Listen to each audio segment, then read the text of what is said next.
A Delhi court has delivered a critical judgment in one of the most high profile cases stemming from the 2020 Northeast Delhi riots.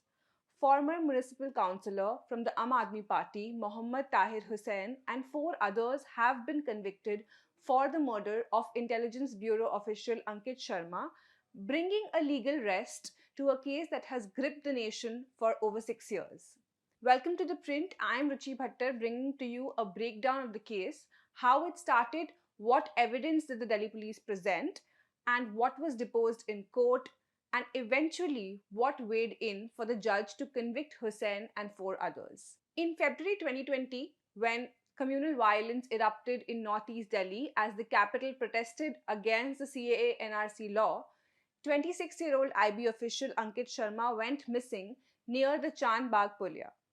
His body was recovered the following morning from Khajuri Nala or drain, revealing a scene of absolute brutality.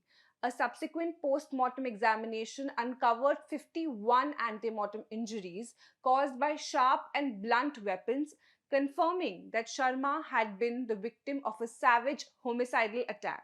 Ankit's name also found a mention in Home Minister Amit Shah's Rajya Sabha speech on March 12, 2020, when he stated that the Modi government is committed to bringing the perpetrators to justice regardless of their religion, caste, creed, or political affiliation.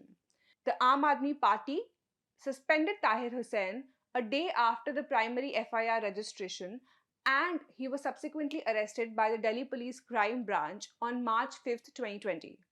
On July 13, 2026, more than 6 years after the incident, a Karkarduma court presided by Additional Sessions Judge Parveen Singh in a 320-page exhaustive court order found that Hussain was not only a member of an unlawful assembly but played a pivotal role in instigating the mob that ruthlessly assaulted and killed Sharma before dumping his body in a drain.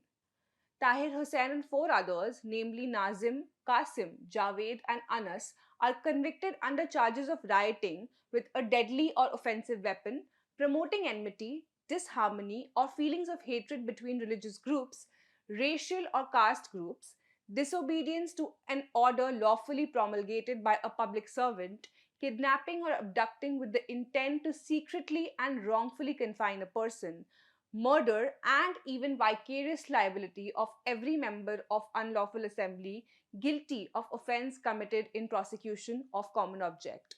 The court, in the same order, also acquitted six of the other co-accused. Now let's get into what evidence was taken into by the court. A central pillar of the court's ruling was the determination that the mob responsible for the murder constituted an unlawful assembly under Section 141 of the IPC. Witnesses, including local shopkeepers and residents, testified to a mob of hundreds armed with dandas, stones, petrol bombs, and knives. The court found that this assembly was driven by a shared common object, which was to commit acts of arson and violence against members of the rival Hindu community. This collective intent transformed a random crowd into a single legal entity responsible for the crimes committed in its name. One of the most significant aspects of the ruling is the application of Section 149 of the IPC, which establishes vicarious liability. The court ruled that because Hussain was a member of heavily armed unlawful assembly acting in furtherance of a violent common object, he is legally responsible for the murder of Ankit Sharma. The judgment emphasized that any prudent person in such a mob would have known that killing was a likely consequence of their actions, meaning that Hussain did not need to strike the fatal blow personally to be guilty of murder. Interestingly, the court found that the testimonies of primary police witnesses, head constables Rahul and Praveen Kumar, to be unreliable. The judge noted that their statements in court contained significant improvements compared to their initial police reports, including details about witnessing the actual assault that were previously absent. Furthermore, the court found it improbable that these officers could have seen through a crowd of thousands from their reported positions. Instead, the conviction was secured based on a more consistent and credible account of public witnesses. In his case, the court found that the recorded phone calls where he allegedly confessed to a murder were too vague to be linked specifically to Ankit Sharma. Because the ocular evidence against this group was insufficient and lacked corroboration, he was granted the benefit of doubt and cleared of all charges. The Delhi police successfully proved that a prohibitory order under Section 144 of the CRPC was in effect at the time of the incident. Evidence from ASI Naresh Pal and Pawan Kumar, both prosecution witnesses, confirmed that the order had been passed and announcements were made via loud hailers in the Chandbagh and Karaval Nagar areas. Hussein's participation in a large violent assembly was found to be a direct violation of this legal order, leading to his conviction. Most importantly, the physical and forensic evidence bolstered the case against Tahir. It established that Tahir Hussein's building, that is E7 of Khajuri Khas, served as a primary base for rioters. An inspection by the Forensic Science Laboratory FSL team on February 28, 2020 uncovered stalls of debris, stones, bricks, and broken glass bottles scattered in front of and inside the premises. Most damning was the discovery of petrol bombs, acid bombs, and a catapult on the third floor and the terrace of the building. Additionally, blood samples collected from the wall of the drain where Sharma's body was found matched the DNA of the deceased, cementing the location of the murder and its proximity to Hussein's base of operations. Witnesses testified that the mob used these weapons to attack the rival community and their properties, transforming the residence into a strategic location for the riotous assembly. The prosecution produced several natural witnesses whose presence near the crime scene was corroborated by their local business or residence. Priyanka Gaur, an advocate residing in the area, testified to seeing Tahir Hussain on the road near his house. She stated that through inflammatory body language and gestures, Hussain was instigating the mob to move towards the Dayalpur side. Vikalp Kochar was the owner of the nearby Bunny Bakers, which was looted and burnt, gave a vivid account of the murder. While he did not initially identify Hussain in the mob between 3 to 6 p.m., the court noted his testimony established the timeline and the brutal nature of the killing of the IB guy.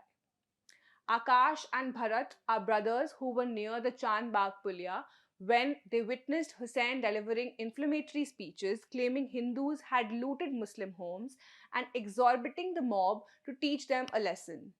Akash even testified to seeing Hussain holding a knife and participating in the assault. Police witnesses head constables Rahul and Praveen Kumar deposed about the presence of an aggressive, communally charged, and heavily armed mob.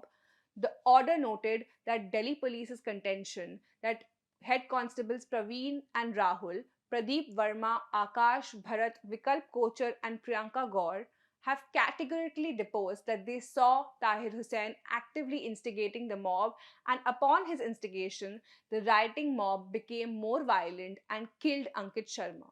It also said that it did so delivering inflammatory speeches and exhorting the mob to attack Hindus and their properties. A critical component of the conviction was the application of Section 149 of the IPC, which establishes vicarious criminal liability for members of an unlawful assembly. The court also noted how none of the accused have claimed that either during the prosecution evidence or their statements or by leading evidence in defense that they were innocent bystanders or curious onlookers or that they did not share the common object of unlawful assembly. It said, and I quote, that even a suggestion on these lines was not given to any of the prosecution witnesses to at least indicate an intent to set up such defense. On the contrary, by the nature of the assembly and the activities it was engaged in, and the situation which existed at the relevant time, it is less than likely that any person who was part of this assembly would have been a mere curious onlooker. Unquote. The conviction brings back painful memories for Ankit's family. They left Khajuri Khas months after the riots, trying to establish a life away from Delhi.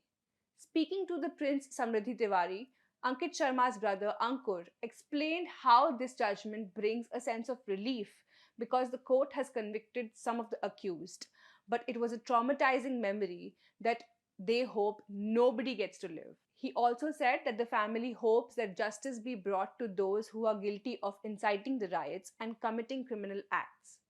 He also explained how he dealt with loss, anger, grief, and numbness for months and years. He did not miss any hearings and fought hard for his brother's justice. He said, and I quote, "It was long overdue, but finally we have been heard." End quote. With that, thank you for watching.